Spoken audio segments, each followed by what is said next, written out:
Hi, everybody. It's Brian here again, and thank you for joining me for part two of Am I Racist? It's an ugly title, but it's been good to think about, to have conversations. I had phone calls with people, new friends for the first time, chatted a little bit online, then ended up having a phone call. That was great, and lots of people talking online. People sending me surveys, questionnaires, so I can learn more about myself and race. Another person sent me their nation's charter of rights and their laws and constitution that protect the people of their nation, which was good to think about as well. So yeah, it has been positive. And last week I left off admitting that I was in some way racist. When you think of the definition of the word, it's any kind of discriminatory action or feelings or thoughts and prejudice. And so I gave some examples that kind of showed that I was guilty of those in some way. I also said that racism isn't a light switch. It's not a real cut and dry, I am or I am not. It's a spectrum, it's a continuum, and I understand that I'm on there somewhere. Now, usually when we use the word racist or racism, we're thinking of an extreme example or the extreme end, where somebody's hateful, hurtful, maybe physically hurtful or insulting, or they think that their race is more superior.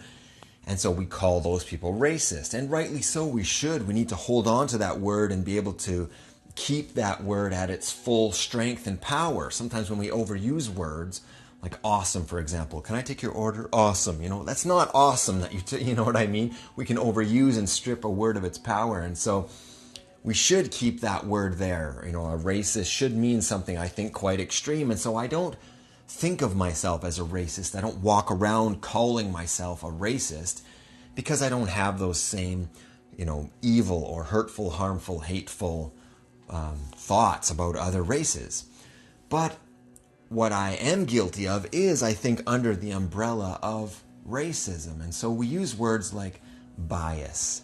I am biased in some way. We call it an implicit bias or an unconscious bias. Some people use a natural bias. I don't like that word, natural bias, but it is an unconscious or an implicit bias where, because of my environment, because of the way I was raised and what I expose myself to, I'm conditioned. I'm conditioned to expect certain behaviors from certain people or certain situations, and so that's a bias. And bias is still a form of prejudice, which is why I think it could be underneath this umbrella of racism. And so I am guilty of bias.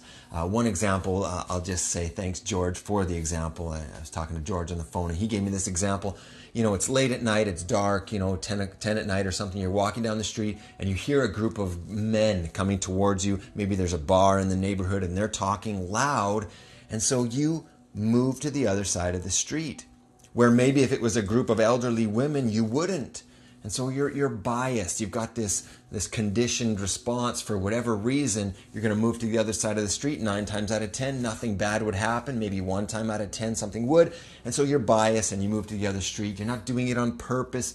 You're not hateful or anything like that. It's just this response. We need to check our biases. We need to be educated, but that's an unconscious bias. Maybe you watch kung fu movies your entire life and you love kung fu movies, and then an Asian family moves to town in your neighborhood and they're the only person, only family from Asia in your neighborhood, and you might think they know kung fu. That's an unconscious, it's a bias. Okay, it's not racist at that extreme. Okay, but it's there. This bias is there, and so we need to check it. And that's why education is absolutely valuable, to check ourselves and to learn and to grow. I read a book this summer by Bill Bryson called The Body. I won't use the word awesome, but it's amazing, okay? It's great. Like, he does such a good job of writing and researching and talking to experts and explaining all the history of your body and how it was, explored and experimented on. And anyway, there's a chapter on skin. And so in it, he's talking to this one expert, and this expert slices a thin layer of epidermis of your skin off and holds it up, and it's translucent. And this expert, I'll try and find the quote, but the expert basically says, this is it. This little thin layer of skin, this is all that race is right here, and you think of all the ugliness that's happened because of this super thin layer of skin and then he goes and explains all about pigmentation. It's just fascinating. Then he talks to this other expert, and she's been in the field for 30 years and has written books on skin, and she basically says there is no, biologically speaking, there is no race. Because there is no difference between people as far as, bone structure and facial features and skin tone and hair, all that stuff. Biologically speaking, race doesn't exist. And so it's education. It helps me understand race and learn. And so I just wanted to encourage you to continue to be educated. And so I took some training, and, some people say, let's downplay race. And you might have opinions about that, but it's one idea to downplay race. So for an example, let's say you're in the business of sales, and at the end of the day, your manager says, how did it go today? You don't typically say, yeah, it was good. I sold some product to an old man and a pregnant woman. Right? You don't need to use those descriptors. You can drop the old word and the pregnant. You can even drop the man and the woman, right? You can just say, I sold product to two people. And so same with race, if we can drop the descriptors. I mean, why do we need to say, they're brown, black, white, yellow, whatever? Like, who cares the tone of their skin color because of the sun's, anyway. So we can drop some of the race descriptions, but celebrate culture and celebrate some of those things that are worth celebrating, the values that other people have. And that was some more training that I took on diversity and culture. And there's this DMIS spectrum about being sensitive to other cultures, and everybody's on this spectrum, right? And me, I thought I was really advanced, but it turns out I'm not. And so the very basic end, is denial, where you deny other cultures. I mean, they're just not even on your radar. It's like, it's only about you, and your culture is obviously the best, and you don't even care about any other cultures. That's denial. And then moving to the next step is defense, where you start defending your own culture and taking actions to preserve your culture and not promote other cultures, and the way they do it is wrong and stupid, and you're insulting, right? That's defense. So the next stage is minimizing or minimization, where, okay, other cultures exist, but you don't really celebrate or recognize the differences between the cultures, and you kind of say, we all value the same thing, and the way I operate and the way I run my life, everybody kind of values that same thing, and deep down they want to do things the way I want to do them. That's minimizing the situation. The next one is acceptance. It's, I'm in here for sure, maybe to the next stage even, but acceptance, where you absolutely accept that other cultures are there, you respect and you want to learn.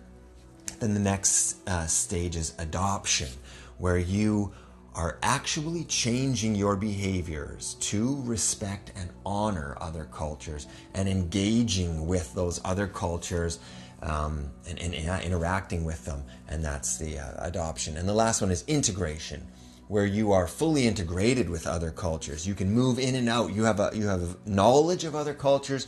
You move easily and have dialogue with people from other cultures, and you can join in their activities and celebrations kind of fluently with a variety of cultures. That's kind of the end goal. So yeah, I just think the education is absolutely valuable. I'll give you a very concrete example, and I'm going to be pretty honest here. So in my classroom, I mentioned, maybe I will look and see someone from another culture and think they're cheaters. And so I did think this way of people from India, because when they came to my class, I caught them cheating, I caught them plagiarizing, and so I'm like, what's going on? And it was happening over and over. And now it creates this conditioned thing in my head, where now when I have new students from India, I'm like, whoa, they're going to cheat. And so I'm going to make my test harder and make sure and watch them more carefully and really try and catch them, and you can see how it would create this negative, deteriorating relationship and situation. But then I got educated, and I come to learn that in India, their education system is vastly different than it is over here. It's collective over there, where they work together, they share knowledge, they solve problems together, and their knowledge together helps them to learn and grow. And so even on tests, there's times when they're going to be working together. And when it comes to experts, they might have in a textbook or an article, quoting that expert word for word, large sections of what they've said what the expert says shows respect and honors that expert, and it shows that the student has learnt it properly if they can quote directly large parts of what they've said. So then they come back here and write a paper and quote a whole bunch, and to us it's plagiarism. All right, and they're cheating and they're plagiarizing. And so now you can see how, once I understand they have a completely different education system, that I can explain it to them, and I understand where they're coming from, and explain how it is in Canada, and it just deflates and helps the whole situation repair it, right? Same thing as First Nations. As I learn how space is important and how things are laid out matters, and body language and story, all those things, the education just really helps to solve some of these racial problems. So I encourage you to get educated as well. It was really good this week, encouraging to, like I said, talk to my friend from Germany, and she shared the laws in her country and how there's healing and how they're educating in the schools to make sure that the history was recognized but not repeated. And so I see it same in Canada. Institutions and some businesses are doing the same thing as far as reconciliation goes. But this video is really for you, and I want you hopefully to be able to think about it and take it personally, and ask the hard questions and get educated. I think it's a freeing thing. So thanks so much for listening, and more next week.